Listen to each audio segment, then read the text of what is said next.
It's Tuesday, the 16th of February 2021. Welcome back to the match reaction show. As I put the graphic on there, we're reacting to Blackpool versus Rochdale at Bloomfield Road. I'm John Aspinall. This is the Seasiders podcast match reaction show. Blackpool 1, Rochdale 0.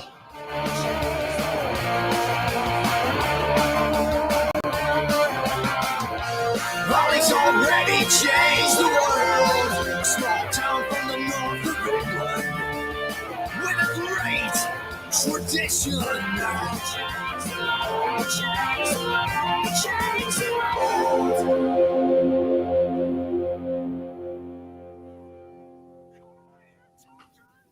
Good evening, everybody. Welcome back to the match reaction show on the Seasiders podcast. Welcome to everyone on the stream. Firstly, apologies for being late, but as usual, we're waiting for Tim fiddling with his mic. And he's still Don't mute. You can't mute your guests because they chose to mute themselves. Unmute yourself. You told me to mute myself. Right. I'm just saying we never did resolve it either, did we? So we need some more equipment, I think. Yeah. Operator error, I think, is the a bad workman blames his tools. Now, I did say, viewers, I said to them all, make sure you get your gear ready before we come on, and Tim was adamant. No. I'm watching the end of the game. I'm watching the end of the game. But right, yeah. So welcome Nick as well. Nick's always here early, ready to go, fully mic'd up. Hair done, you know. Yes. The consummate professional, Mr. Smith. Good evening, Nick. Good evening, everybody. And good evening, Matt, sitting there quietly, not saying a word. Ready to go as well. How are you doing, Matt? I'm all right. Better than I deserve, as they say. Right, listeners, let's get going. So, we've beaten Rochdale 1-0, but frankly, a very poor performance.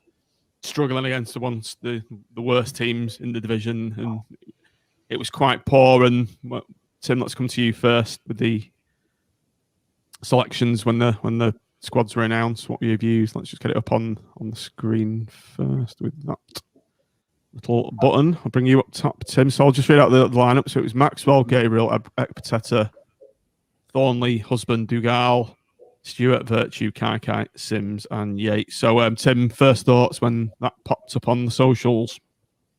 First thoughts, I feel like a broken record with this, to be honest. Not playing our best players in the best positions. So I can't understand. I think you said it on the chat, didn't you, John, as well? Where's Garbett? Who, you know, he's one of our best players. He's again on the subs bench. And why is Matty Virtue playing right wing again? Those were my two immediate thoughts. And also, where's Ballard? I think he was injured, wasn't he? Where we did well at Chizzy's. I actually asked Matt Scrafton, and he wasn't aware he was injured. But we did hear during the course of the game from Chizzy that he picked up a knock in training, which is a bit concerning because he seems to only play about 1 in 5 the way we're going at the moment, and for various reasons. And we bloody need him back now, don't we? Yeah, big style. So they were my three immediate observations. Where's Ballard? Why is Garber not playing? And why is Matty Virtue playing out of position again? Nick, were they similar thoughts in your pretty much exactly what had? Pretty much what Tim said. No flock of seagulls tonight, actually. No, we're still winning. Enough? Imagine you've got a few bits coming down. So yeah, I like what you've done there. There's bits coming down and bits coming up. Yeah, similar to Tim. You know, Virtue out of position where he's not going to be as effective as he is in the centre. I think Ward must be scratching his head as well. I mean, he's played out there, hasn't he? And would probably be more comfortable playing there. And but he was a right winger. He was a right winger, wasn't he? Yeah, signed him. Yeah, and also when he's played in the centre with Kenny Dougal, I think those two complement each other really well. Wonder whether he'd go with Mitchell for a bit of an outlet. I think was it last Tuesday Mitchell was due to start. I'm trying to remember, which I think just goes to show that he obviously just matches it up to the the opposition. But I don't really get Virtue out wide because it just makes him ineffective. He isn't a winger. Mark, do you think he's been matching it up to the opposition again rather than doing our thing? Yeah, well, I did mention that in our a little group chat that maybe he just concentrates too much on opponents rather than our own strengths. And obviously we haven't played for a couple of weeks, and the last team that was selected had Dimitri Mitchell starting, and unless he's picked up a knock like everybody else seems to bloody do in training, But he was due to start against Burton, I think, on Tuesday night, and so he's got left out for what reason we don't know. But I mean, Matty Virtue obviously Critchley knows him really well from the Liverpool youth days, and I just wonder whether, I don't know, I don't want to use the word favouritism, but I just wonder if he's trying to shoehorn him in all the time now, because he's not comfortable out there. We've mentioned it before, and he doesn't bring the best out of the team as a consequence. And we all know Virtue's strengths, and it's in the middle of the park and working his nuts off. And you'll always give you 100%, but I think as a team we sort of suffer a little bit. So that was my immediate thought, why he changed it from Tuesday night, basically. So Matty Virtue, Tim, he's put a shift in, hasn't he? And as Amax said, his body language, I don't think he himself knows why he's on the right. I think Matt's kind of nailed it there, hasn't he, with the analogy of just shoehorning him. And it reminds me a bit of when they were shoehorning Paul Scholes into the England team on left mid rather than dropping him. Rather than the manager making a big decision, you need to unmute yourself, Tim, remember.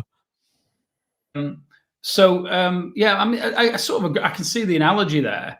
I should have said about Mitchell as well. I mean, it's very strange when you've got a right wing, right midfielder who looks like he's chomping at the bit. I think needs must with Kai today. I'd like to see us just try and shake this team up a bit, but there seems to be certain players who get a game however they play in the previous game, and I think the problem with Virtue as well, I think he's got a little bit of what Dougal's got. I think he's got a little bit of a COVID hangover, because he looked. Yeah, I'm one of the biggest critics going for making too many subs, but if ever there was an occasion to make a sub with about 15 minutes to go, it was to take Virtue off and give Mitchell a run, because he was blowing out of his backside, wasn't he, the last 15 minutes. That's not a criticism of him, because he does put a shift in, but he's out of position, and he's I think Chizzy said he was blowing out of every orifice, which is I don't know, I quite want to picture that, but you know what I mean. He was clearly dead on his feet. What's the kind of general mood, lads, after watching that? We've won, it's 3 points, but it was flat to me, and it was disappointing that we're scraping home against a team that's, quite frankly, a relegation candidate. Yeah, I think it depends whether you, I suppose, glass half empty or half full. If you're looking at the positives, I think Marv going off seemed to unsettle us, and we never really recovered from it. It gave them a bit of a lift, but I thought as the game went on, we would find our feet again, and we never did really. There was no outlet, and I'd agree with Tim about 15, 20 minutes to go. You just want to stick Mitchell on and just somebody who's going to give them something to think about, because it wasn't really until the last couple of minutes that we looked like breaking away and having a chance. That's just because they were pushing forward for the point. Having said all that, we've got the 3 points, and it's not often that Rochdale don't score. So you could take the positive that we've ground out, 3 points, stop them scoring. But it is a bit worrying that second half, because you think at half time, right, we get another and we're away and home and dry and we're just going to push on, but it's half-time bongs again, isn't it? It was, as we say every week. Yeah. Second half starts and you just think, and we just seem to sit deep. They were pressing. I think they got the measure of Stewart by the second half.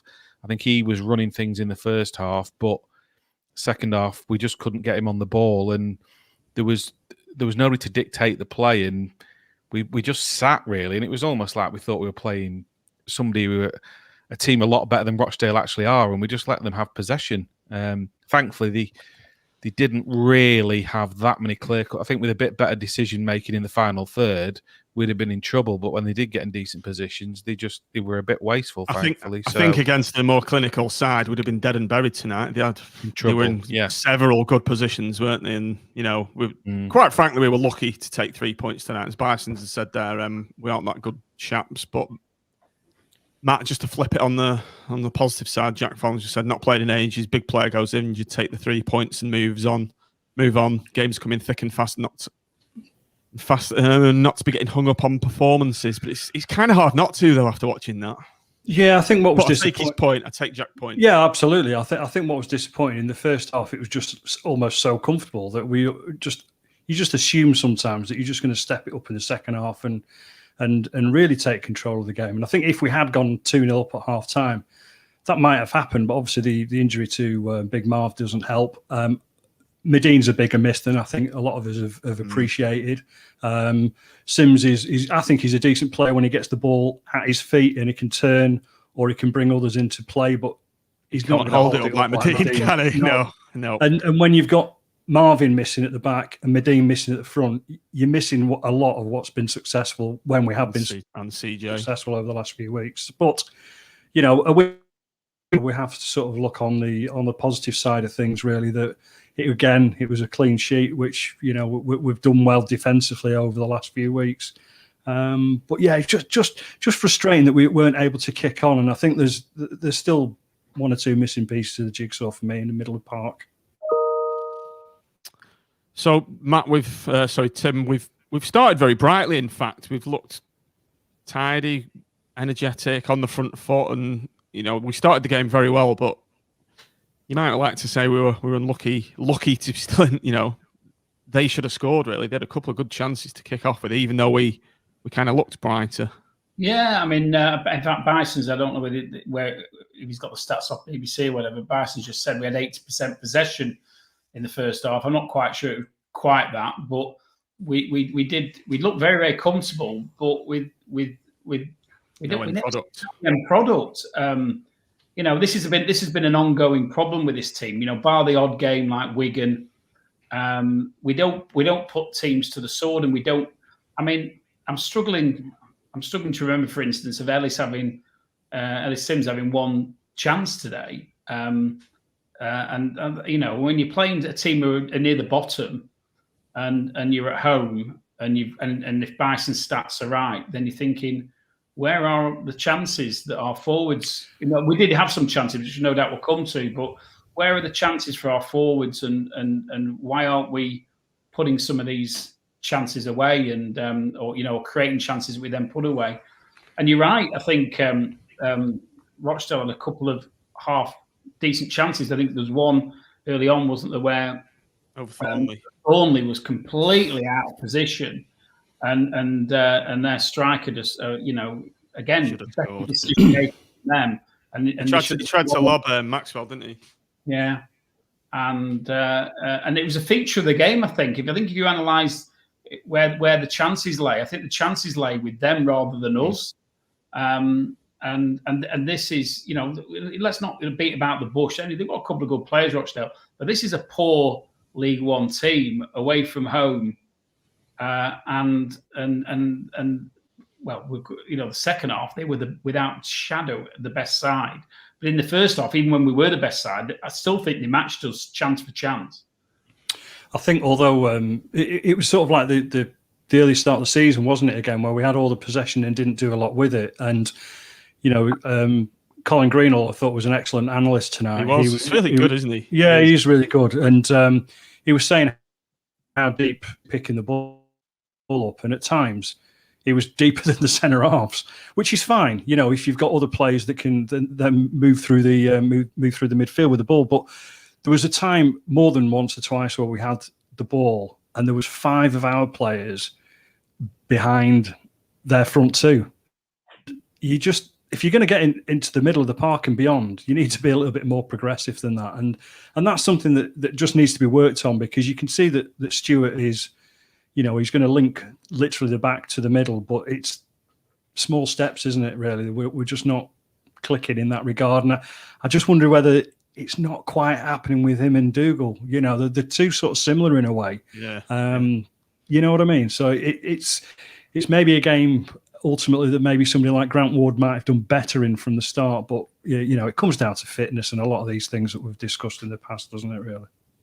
I was saying, don't think Stuart did anything proactive tonight. Sorry, Tim, go on. I'm going to say a couple of the guys have come up. We had around Bison says 77 and Chris Harrison says 74% possession. So, I mean, that's pretty significant, isn't it? You know, you don't often see that amount of possession to one side in any one half, and that makes it all the more worrying that I think Gary Ford said 4 chances we create in the first half, and if you're having that much possession, you should be producing double, if not treble, that number of chances. Well, it's possession in the first 2/3 of the pitch, isn't it? It's not in the danger areas, and we're not carving out chances. We did have the ball in the back of the net on 14 minutes. Jerry Yates has put it in at the back post, but it was offside. I think their entire team stopped for the offside, so no surprises there. But we did nick at the target, Sully Kai on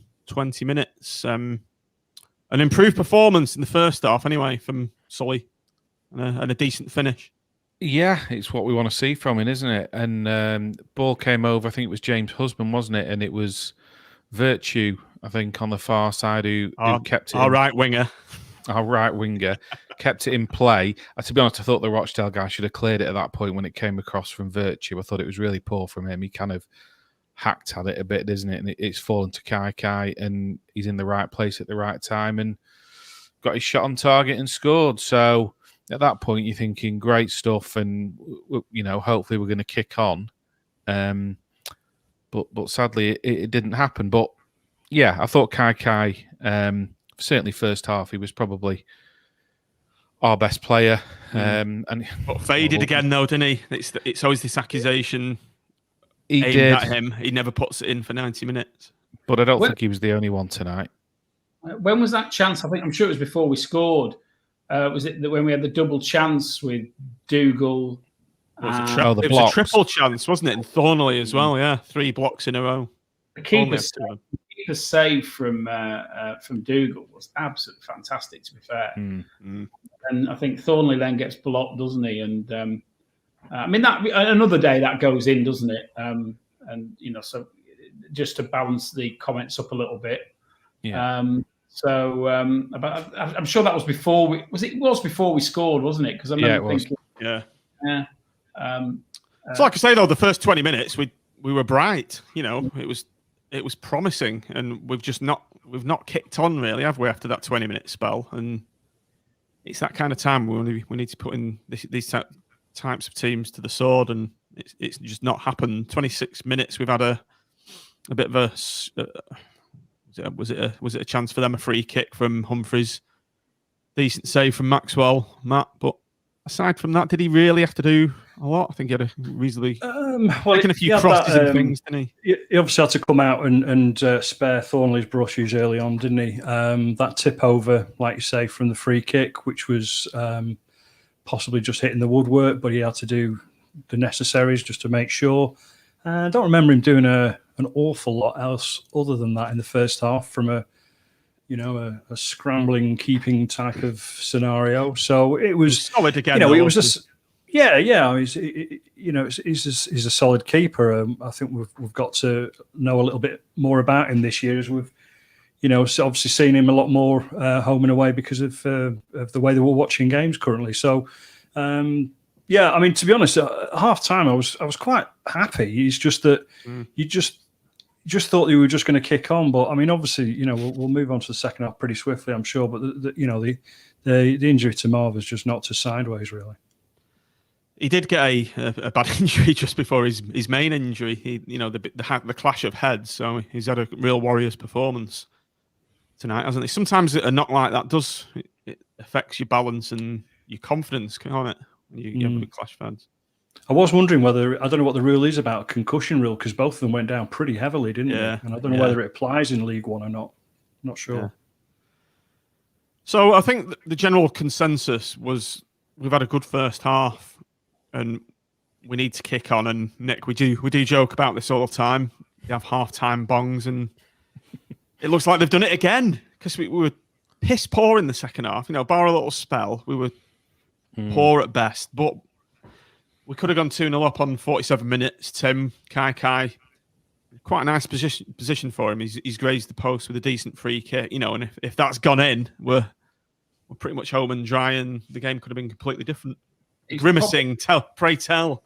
Yeah, it was. No. I was going to say it was probably the highlight of the second half, in the second minute of it, wasn't it? Yeah.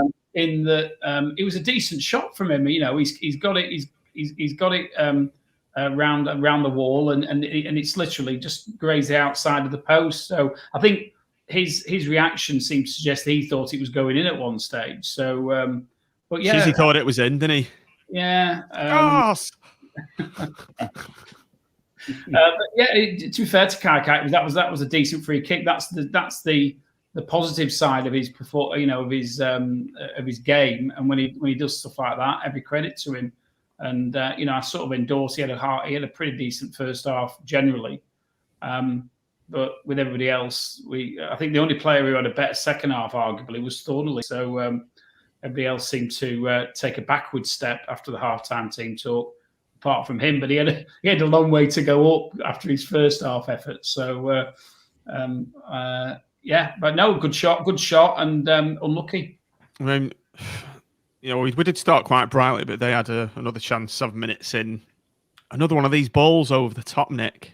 Was it Thornley exposed again? And the guy Humphreys, if you remember, he's ended up clattering into the hoardings and kicked half the hoarding away. And again, that's a chance they should have stuck that away, and it seems to be happening quite regularly. Balls over the box, and we're out of position. They've got the wrong side of us, and he's in. Yeah, better team, and they've scored it, aren't they? Well, a better touch, and he's in on goal. Thankfully, it was poor, and he just ends up going wide. But when it comes over like that, I was thinking, oh God, he's in here. But thankfully, he didn't control it and ends up crashing into the hoarding, and then. Was it, when did Maxwell get his injury? Was it just after that, or it was after Ekpiteta, wasn't it? After his hamstring. After Ekpiteta, and I was thinking, God, if he goes off, I mean, we're down to the bare bones, aren't we now? With and the thing is, with Marv going off, it doesn't totally explain that second half performance. Yeah, it knocked us, but we still just seem. I mean, they tweaked it, I think, not long after the second half, and that seemed to make a difference. That lad they brought on, played on the left, was a decent player as well, and he got plenty of the ball. But yeah, we just couldn't get out of our own half. And like we said earlier, I think a better team, we probably don't get away with a 1-0 tonight. But we have, and I suppose with the games, as we say, thick and fast Saturday, Tuesday, it's probably more about the result than the performance. It is worrying though, Nick. Just pick up something you've just said. Marv going off shouldn't have had the effect on the rest of the team that it did. Why is that happening? I'll come to you next, Matt. And Colin Greenall made a good point. He said, Rochdale are dominating, but it's up to the manager now to change things and affect it and stop them from dominating the game. And quite frankly, we didn't. We had a spell the last 10 minutes, but 30 minutes that second half, they should have been back in the game. I think we were lucky just to get away with it, to be honest. Sorry, I'm losing the thread a little bit with the internet's just breaking down. So okay. Sorry, I'm just mate. saying. I didn't hear the last 10 seconds. Sorry, mate. All right, Tim, I was hoping you were going to go to Nick. I can't go back to Nick. He's made the point. Tim, Nick's made the point that Marv going off shouldn't have had the detrimental effect on the rest of the team like it did, and Critchley should have changed things to match them up. And he's a big proponent of tweaking the system to match the teams, but he's been found lacking again. Yeah, I think obviously we got the sensible move was made in bringing Garbutt on at left. And moving Husband to centre back, but then you've got, and listen, I actually think that the two of them, when it came to clearances and the like, did okay. But when you've got Thornley and Husband at centre back, the distribution from them is poor. If you compare watching those two with, say, Ballard, Gretterson, or normally at Pateta. Yeah, it wasn't great tonight, was it? No, but they're looking to play it out from the back and pass it to feet through midfield. And what I felt was a feature of the second half was that we were doing it was the Gary Briggs school of centre back defending a lot of it. It was just get rid, and when you're doing that and you're doing it consistently, you're just giving the ball away straight to the opposition, and it's coming back at you. And of course, they get confidence from that, and we lose confidence from that. And we just seem to be chasing shadows. But I think for me, it started with the way we were defending and what we did with the ball when we won it, when Rochdale were coming at us, and we just gave it away again. So to answer the question, because I was doing the politician's answer, and yes, I would.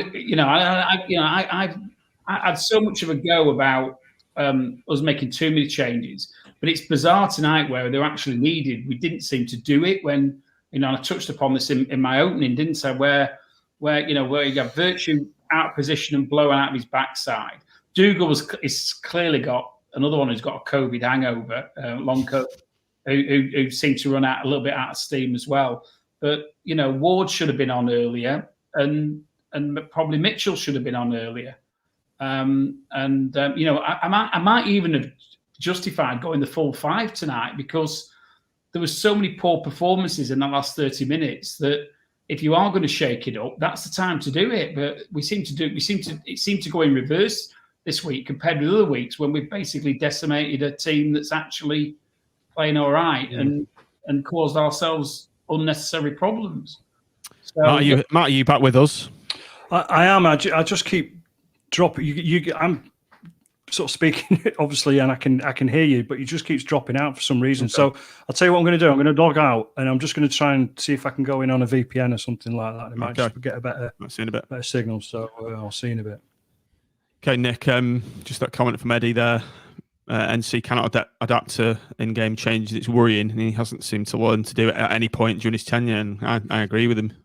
Yeah, like we said, I think it was crying out for it with 20 minutes to go, and there's times where it probably wasn't crying out for it, and he makes 3 changes. When it is, we're not making any, and it just meant I think it was it Rathbone, their midfielder, just seemed to be dominating, and we couldn't do anything to match it. And I don't know why he's looking at it thinking, well, I don't need to change it here. Players were getting more and more tired, and you're thinking with a game on Saturday, so that's probably another reason to maybe bring 1 or 2 off. But he didn't seem to want to do it, and it's another bit of a head scratcher, really. And thankfully we've held on. I mean, if they'd have got the equaliser, it'd be a meltdown, wouldn't it? For not making that substitution or 2. Tim, they should have made 3. Tim, we should have made 3 substitutions, shouldn't we? That's what I was say. I would, for once, if we'd made the 4 substitutions this week, I'd have applauded it. Because it's okay, it's not ideal, but Kai, there's an argument for Kai coming off. There was an argument for Ellis coming off for me as well, because I didn't think he did a great deal. It wasn't great, was he? Virtue, Dougal, they'd have been the ones I'd have been looking at. And I looked at the bench. That we had a couple of options on there that we didn't use, and even Ward, when he came on, it was how long did Ward get? It was only about 10 minutes, wasn't it? I think 15 maybe tops. And I actually thought Ward 20 minutes he had on, actually 70 minutes. I thought actually Ward did a little bit better, but I'd have played Ward from the outset instead of playing Virtue there. I think Virtue has to play in the midfield, and it's one out of Dougal and I keep forgetting the new guy, Kevin. Stewart. What's his name? Yeah, Stewart for me. I think the 2 similar. I think you've got to play Virtue in the middle, and you've got to play one of them. That's it. But he seems to, as we said earlier, be wanting to shoehorn Virtue in at any cost. I think it's to the detriment of the team. He just said was Ellis Sims on the pitch, but yeah, it's he was quite anonymous. Right, so let's wrap this up now and move on to the player ratings. The game kind of petered out, didn't it? No particular scares, although they did have the ball in the back, the ball in the goal. And what was it, 4 minutes in? Rothbones headed it in, but he's already blown for a foul on Maxwell. So was anyone worried going into the final sort of 5-10 minutes of the game? I think you're just concerned you're going to be disappointed that they're going to equalise. It was that second half just looked like a relegation dogfight, didn't it? It was garbage, and I was just sat there getting more and more frustrated just because I knew it just shows that. I mean, Bison's has said it a couple of times on the thread, and he's not wrong. We're just not good enough, and it's not helped that we've got 5 or 6 out, but we've had a little bit of a purple patch in October and November, but particularly against the poorer teams, we just don't seem to be able to put them to the sword. We can only hope, because we've got a series of games coming up against the teams nearer the top, that it's going to bring out the best of us. So Lawrence makes the point that about the Stewart, Dougal, and Virtue in a 3 midfield might work. I thought about that, but I'd do it as part of a 3-5-2 if you want to do it, but we can't do that at the moment anyway because we haven't got 3 centre backs fit. It is a worry now going into that game, isn't it? All 3 centre forwards. Yeah, come to that. Who was it saying we should play Stewart at centre half? Was it Colin Greeno? I said slot him in at centre half. Yeah, it's funny really, because when I was watching, and when he said that, I never really thought about it. But there's a hell of a lot of, you watch a lot of Prem football, and I guess even prior to this season in particular, but there's a lot of centre midfielders that do play as centre half, don't they? Because the way the game is at the moment, you've got everybody trying to build in from the back and all the rest of it. So you can go back as far as like Mascherano played there, didn't he? For was it Barcelona, I think, originally, and he was only like 4'3". So if he can do it, if you're good enough, you can play there. Obviously there's Liverpool have got their centre half problems, but Henderson's played there a while, and Fabinho, and then Man City have had a couple of their centre halves, and Fernandinho and a few others. And I'm not saying that Kevin Stewart's in that class, but it's all relative. That if you're going to play a certain style of football, then it might just be a case of we might have to do that on Saturday. But in fairness, I thought Husband did okay there. I thought, but like you said, what you miss is the building up from the back sort of thing that the other guys can do. It just sort of goes a little bit too quick, too early, doesn't it? And we lose a little bit of what we're good at, unfortunately. Yeah. Okay, so reasons to be cheerful anyway, gentlemen. I'll tell you what, it's quite strange to think that out of our last 5 games, we've won 3 out of them. So form-wise, it's not that bad. We're on 37 points. What's that? 7 points off the promotion spots. 2 games in hand. So got a pump in. It's all looking rosy, isn't it? That's a big if. It's a very big if. They were so rovers tonight, haven't they? They were 3-1 down, Yeah. I think. They've got beat. Oh, did they? All right, yeah, okay. And Ipswich were held at home by Northampton. Sorry, Tim. I was going to say Kenny Jackett's not so well, is he? So he's taken a leave of absence, it was mentioned. So we do tend to play better against the better sides, though. Yeah. And struggle against the poorer sides. We've got to try. That's the positive going into the weekend, I think, is that if you analyse where we've won our games, it's tended to be against teams in the top half of the division. And let's hope we need some players back as well. I mean, this injury list is gone from the sublime to the ridiculous, isn't it? Because the expectation's got to be that Marm's now going to be out for a short while. We're in the shit, aren't we, at centre half? Hopefully, Ballard is just a tweak, and he can play on Saturday. Hopefully, Grettison's not too far off. No, he's long term apparently. I thought he was back in training. Well, that's what Chizzy said. He said he's long term. I'm sure. Yeah, I'm but sure I think he said Ballard him.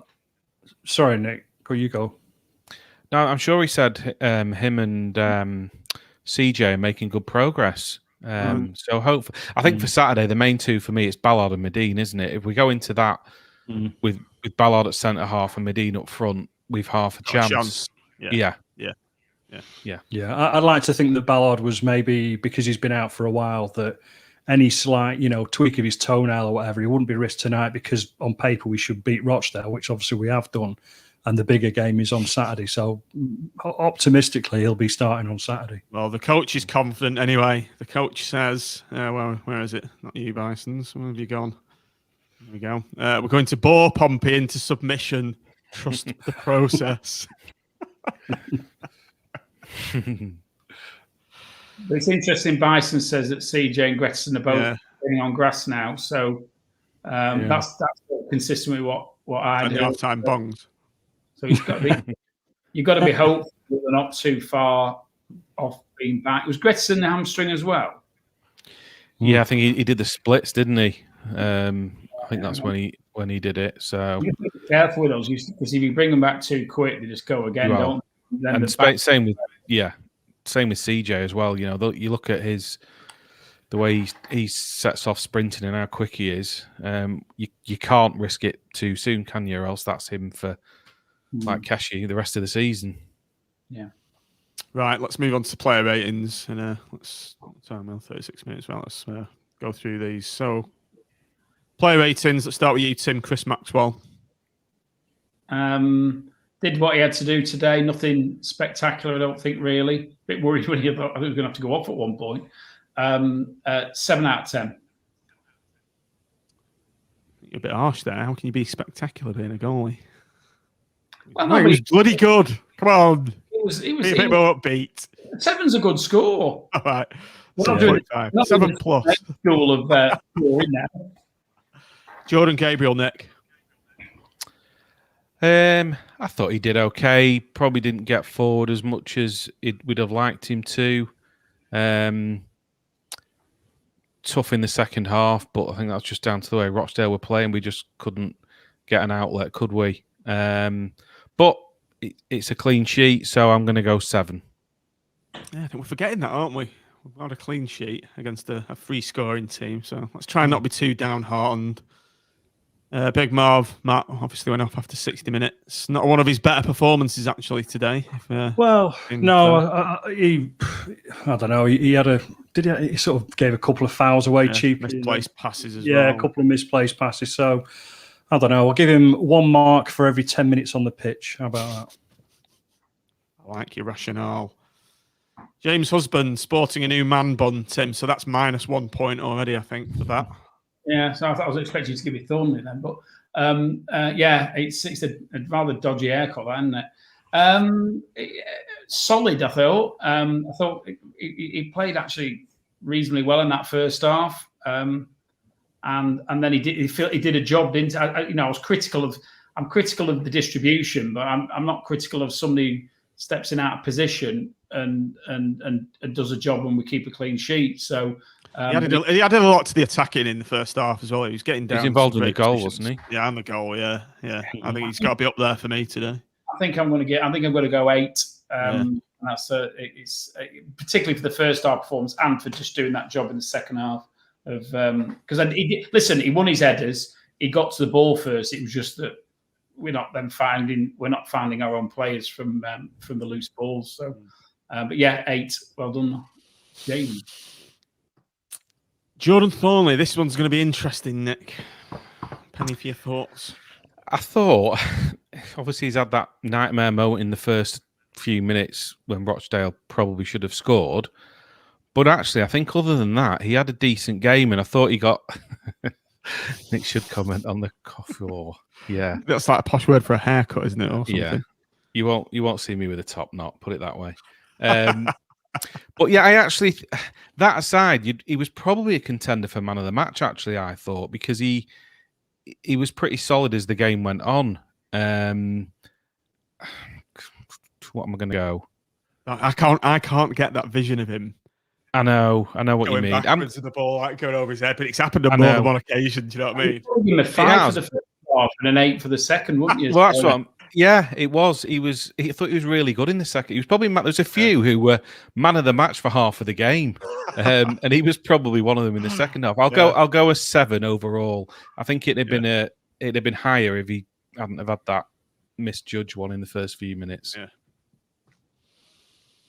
Kenny Dougal, he's a bit of an enigma at the moment, Matt. He is, yeah. It's a funny one, isn't it? He's still, I think, like Tim mentioned, I think he's still suffering from a bit of COVID injury or whatever you want to call it. And he started off brightly enough, but again, just faded in the second half very quickly. Can't give him more than a 5, if I'm honest. He's really fallen from favour, hasn't he? What do you think of his midfield partner, Tim, Kevin Stewart? Yeah, he didn't give the ball away, but I think Didn't do much when he got it. I know, but this is the problem, isn't it? And that been deep all the time for the ball. So. Yeah, and the problem is what we need. We need them to take the game to the opposition more, don't we? I mean, to be fair to Dougal, he was a bit unlucky with his shot in the first half. And I don't think I thought he did okay, and I thought Stewart did okay, and I thought they sort of like worked quite well in tandem in the first, but the second half it went very much downhill, and they were anonymous. They were anonymous. So it's better first half, not so good second. I'm being kind by saying it's a 7. Yeah, that's a good summary. Matty Virtue, Nick. Again, it's not fair on him playing out there. It takes a bit out of his game. So what do we do with him? How do we score him on? You know, he's put a shift in, hasn't he? You could see by the end he probably. He always puts 100% in, doesn't he, Matty Virtue? He does. It's probably another 7. I think I can't be too harsh on him if he's ineffective when he's playing out of position. I think if you put him in the middle and he plays to the best of his ability, then he's up there. But you either play him in the middle or not at all for me. He just isn't effective enough out there. But it's not his fault because he's not a winger. I mean, he got the header across for the goal, didn't he? He did well there. It was a great headed pullback. It was because it could well have been left to go out and play that. So I think it caught them unawares. We mentioned that it did. Fans they probably weren't expecting it, were they, to come back like it did? Yeah, and he was absolutely, like they said, blowing through his backside by the end of it. So let's say blowing through arse. That's the saying. We can say those words in here. Blowing through his arse. Yes, indeed. I'll give him a strong 7. Through every orifice. Right, Matt, Sully Kai. Another contender for half man of the match in the first half.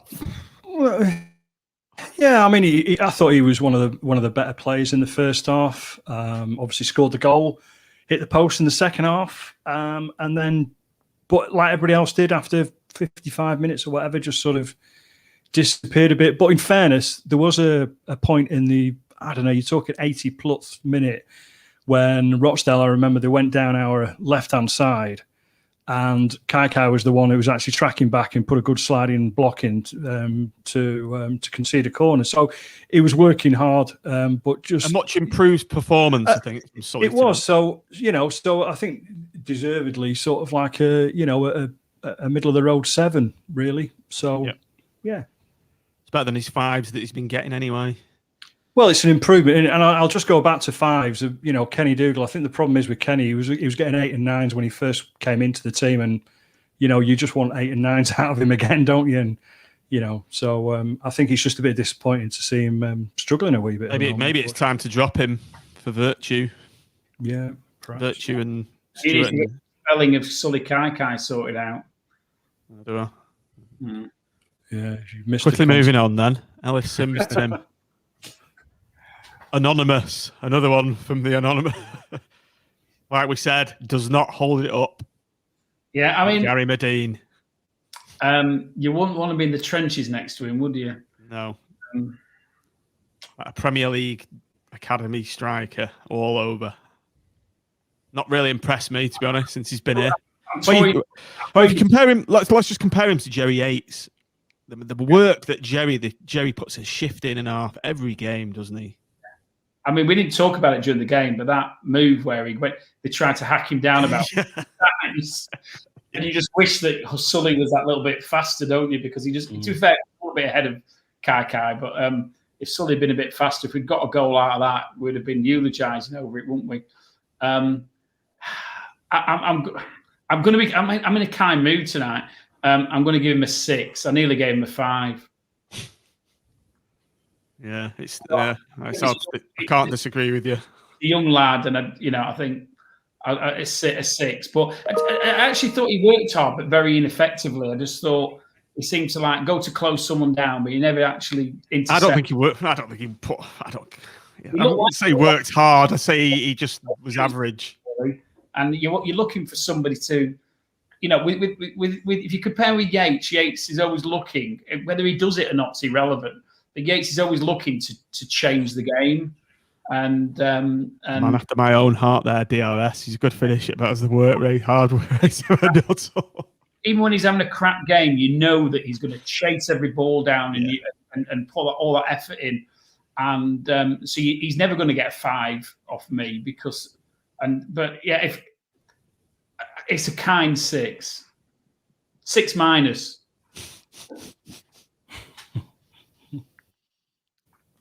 Jerry Yates, Nick. Did what he always does.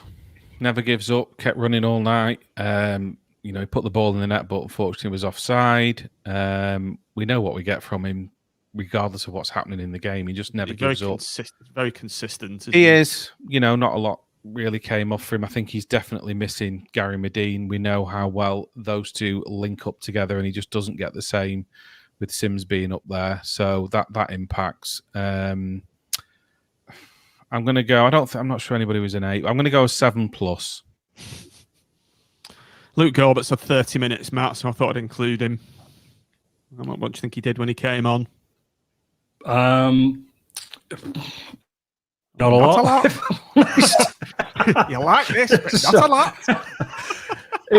Whether he might have been playing to instruction a bit, because he was definitely a bit more conservative than the normal sort of Luke Garbett, and whether that's manages head coach's instructions or injury in the background sort of thing, and he's probably thinking, oh Christ, actually if I do all right here and don't get injured, I've got a starting spot next week because we've got no centre halves. So for the time he was on the pitch, it's just like a 5 out of 10 really, isn't it?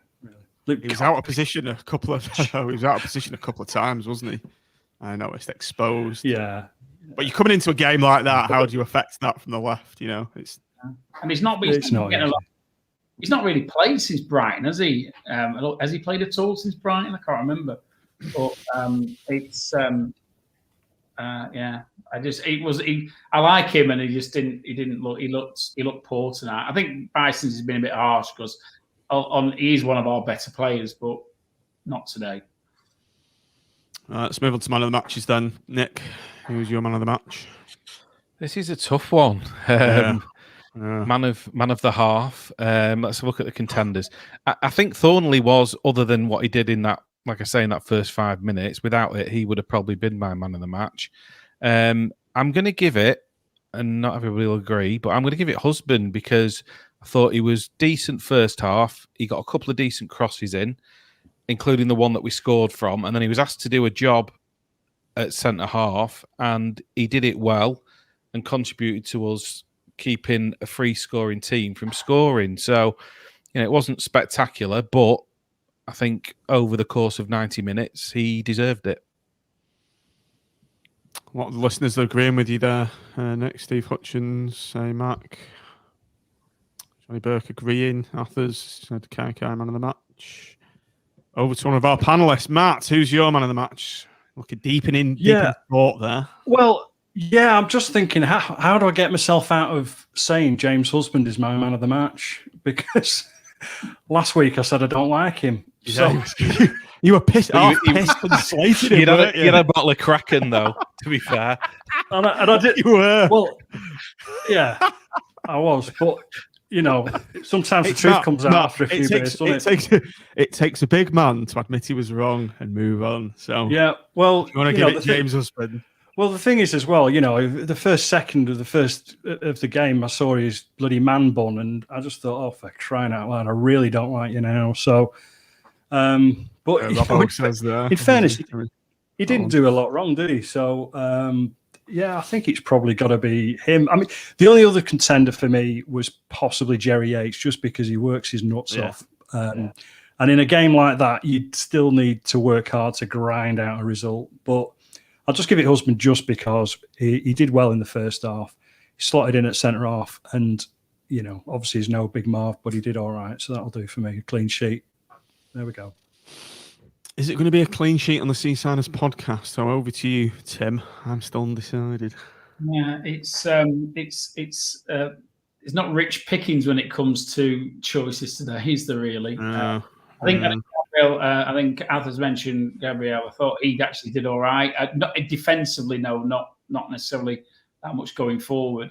Yeah, Thornley. I quite like Thornley. I thought he had, but I can't get over his first half shockers, so he's out of the equation. And I think I'm going to have to aim towards that. I thought Yates played well, worked hard, but not spectacularly. So I'm going to go for husband, man, bun and all.